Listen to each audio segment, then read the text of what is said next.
Yang Amat Indra Mahkota. Terima kasih, Datuk Yang Dipertua. Yang Berhormat Menteri, saya meneliti tentang jawapan yang lebih dikhususkan kepada bentuk naskah sejarah ataupun artifacts, itu berkenaan dengan bukti-bukti yang dikira jelas serta muktabar dalam sesuatu perkara yang berkenaan dengan sejarah dan juga kebudayaan negara yang dikatakan sebagai untuk mengekalkan ketulinan untuk tujuan di masa akan datang. Saya nak bertanya sama ada rancangan ataupun ada usaha daripada kementerian yang berhormat untuk mengenakan satu tindakan undang-undang yang lebih keras, yang berbentuk lebih secara rasmi dalam bentuk kegiatan ataupun usaha penyelewengan fakta-fakta sejarah, terutama yang berbentuk sejarah bernaskah, yang berartifacts, yang berartikel, yang agak jelas. Kita tidak mahu lagi sejarah ataupun peristiwa kehilangan satu bukti yang besar yang menyebabkan terganggunya kedudukan kedaulatan negara dari segi sovereignty-nya, dari segi sempadannya, dari segi nilai komersialnya bakal akan datang. Perkara ini dilihat sebagai satu usaha untuk meletakkan peringatan supaya yang mentadbir urusan-urusan yang berkenaan dengan perkara ini mesti diberi peringatan yang agak keras, kerana ada satu undang-undang yang boleh dikenakan terhadap kelalaian atau kecuaian yang menyebabkan kerugian pada negara masa akan datang. Terima kasih. Terima kasih Indra Mahkota. Terima kasih Tuan Yang Dipertua. Mengenai artifak sejarah yang jelas, tentu sekali kerumitan itu tidaklah sebesar yang ditimbulkan oleh pendapat ataupun dugaan yang dikeluarkan oleh seseorang berhubung dengan sesuatu peristiwa.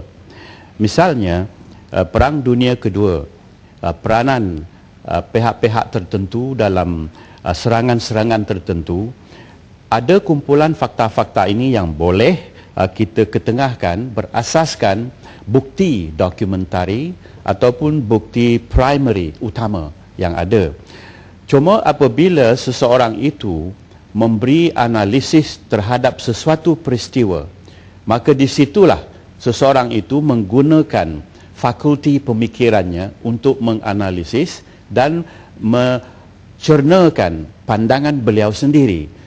Ini yang merupakan masalah besar. Tetapi jika fakta itu ada pada galian, ada pada dokumentarinya, ada pada naskah yang asalnya, tidak menjadi masalah.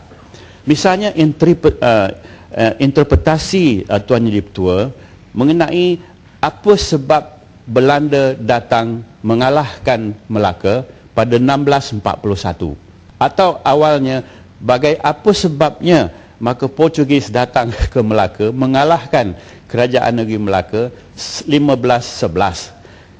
Semua orang tahu data tahun itu, tetapi tidak semua orang setuju tentang alasan-alasan kuasa-kuasa ini datang ke timur. Inilah yang merupakan polemik yang perlu kita sama-sama atasi.